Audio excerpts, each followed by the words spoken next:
দলের বিরুদ্ধে তোপ দেখে এবার মুখ্যমন্ত্রীর সভায় জন বার্লা। কালচিনিতে চা বাগানের অনুষ্ঠানে বার্লা। মঙ্গলবার চা শ্রমিকদের উন্নয়ন নিয়ে পদ্ম নেতৃত্বকে তুলোধনা বার্লার। তৃণমূল নেতৃত্বে আস্থার বার্তার পর কালচিনির সমাবেশে হাজির বিজেপির প্রাক্তন সাংসদ। সরাসরি রয়েছে আবির। আবির, আজকে কালচিনির সমাবেশে বিজেপির প্রাক্তন সাংসদ জন বার্লার উপস্থিতি কতটা তাৎপর্যপূর্ণ বঙ্গ রাজনীতিতে?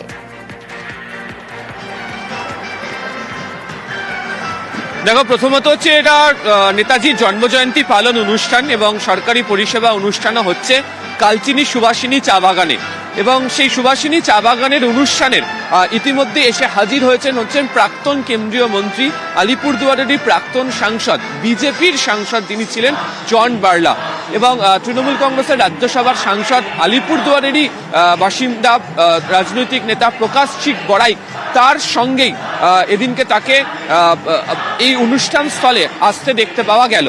এবং এসেই তিনি তোপ দাগতে শুরু করেছেন বিজেপিতে, এবং বিজেপিকে উদ্দেশ্য করে তিনি বলছেন যে রাজ্যের টাকা আটকে রেখে দেওয়া হচ্ছে, টাকা ছেড়ে দেওয়ার কথা বললে শোনে না, বিভিন্ন সময় দাঁড়িয়ে চা বলয়ের উন্নতি করার জন্য বিভিন্ন প্রকল্পের কথা বলা হয়েছিল, সেই প্রকল্পকে গুরুত্ব দেওয়া হয় না। যদি তুমি দেখো 2019 সালে লোকসভা নির্বাচনের সময় বা পরবর্তী সময় 2021-এর বিধানসভা নির্বাচনেও বিজেপির একাধিক তাবড় যারা নেতারা তারা আলিপুরদুয়ারে তারা সভা করতে আসেন।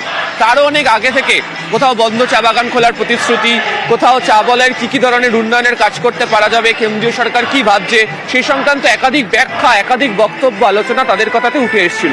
এবং 2019-এই আলিপুরদুয়ার থেকেই যে জন বার্লা তিনি বিজেপি সাংসদ হিসেবে তিনি নির্বাচিত হয়েছিলেন। 5 বছর পর কার্যত তিনি কিছুদিন আগে থেকে তুলোধনা করতে শুরু করেছিলেন বিজেপি নেতৃত্বকে, এবং মাদারিহাট বিধানসভা উপনির্বাচনের আগেও কার্যত তিনি যে মন্তব্যগুলো করছিলেন তাতে কার্যত অস্বস্তির মধ্যে পড়তে হচ্ছিল বিজেপি নেতাদেরকে। এবং এদিনকে তিনি যেভাবে রাজ্যের তরফ থেকে আমন্ত্রণ পেয়ে সরকারি অনুষ্ঠানের মঞ্চের সামনে এসে হাজির হয়েছেন, তাতে মনে করা হচ্ছে যে কার্যত তিনি বিজেপিকে রাজনৈতিকভাবে তোপ দাগা শুরু করলেন।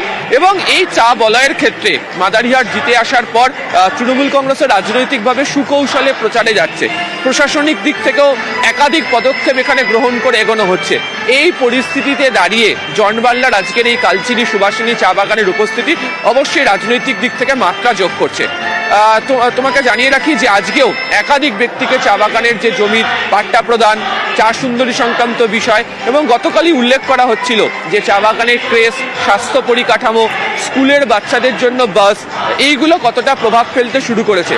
ফলে এই বিষয়গুলোকে সামনে রেখে একদিকে যেমন সরকারি পরিষেবা চা বলয়ের কোণে কোণে প্রত্যন্ত অংশ পৌঁছে দেওয়ার কাজ শুরু করা হচ্ছে, ঠিক অন্যভাবে সূক্ষ্মতার সাথে যে রাজনৈতিক যে বিষয় সেটাও চা বলয় কার্যত ঘিরে রয়েছে। এবং তারই মধ্যে দাঁড়িয়ে আজকের এই আলিপুরদুয়ারের অনুষ্ঠানে জন বার্লার উপস্থিতি অবশ্যই নতুন রাজনৈতিক মাত্রা যোগ করছে ডুয়ার্স তরাইয়ের চা বলয়ের রাজনীতির অন্দরে। প্রিয়াঙ্কা, বেশ।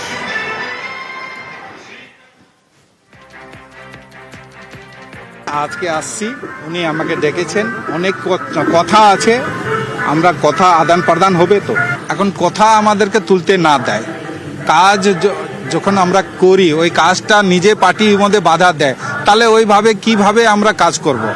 হাতটা যদি বাইন্ধে দেয় তাহলে কাজ কিভাবে করব। আমরা চাচ্ছি ফ্রিলি কাজ করতে।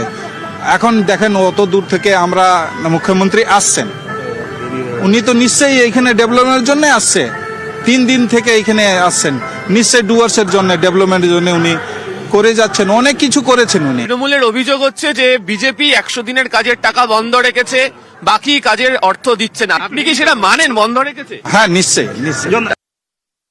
অনেক বলেছি কিন্তু আমার কথাটা শুনলো না। আলিপুরে একটা হসপিটাল আমরা তৈরি করেছিলাম, প্যান্ডেল সব হয়ে গেছে, আমার পার্টি ওইটা আটকাইছে। কেন বাধা দিয়েছে আমার নিজের পার্টির লোক? তাহলে এইভাবে কিভাবে মানুষ বিশ্বাস করবে? মানুষ বিশ্বাস করতে পারছে না। দল কোথায় আছে? আলিপুরের দল কোথায় আছে? সব তো একটু পিছিয়ে চলে গেছে, জিতার পরেও দল নাই। আমাকে তো কাজই করতে দিল না, আমার পার্টির লোকে নিজে আটকাই দিল, সম্মান পায়। আদিবাসী চা শ্রমিকরা কোনো প্যাকেজ পাইল না, চা বাগান কোনো সেন্ট্রাল স্কিমগুলো আমাদের চা বাগানে নাই, ডেভেলপমেন্ট পাচ্ছি না, সেন্ট্রাল থেকে কোনো আমরা পাচ্ছি না, বাগানে লিডারই নাই। কোথায় লিডার আছে? আমি আলিপুরে বলি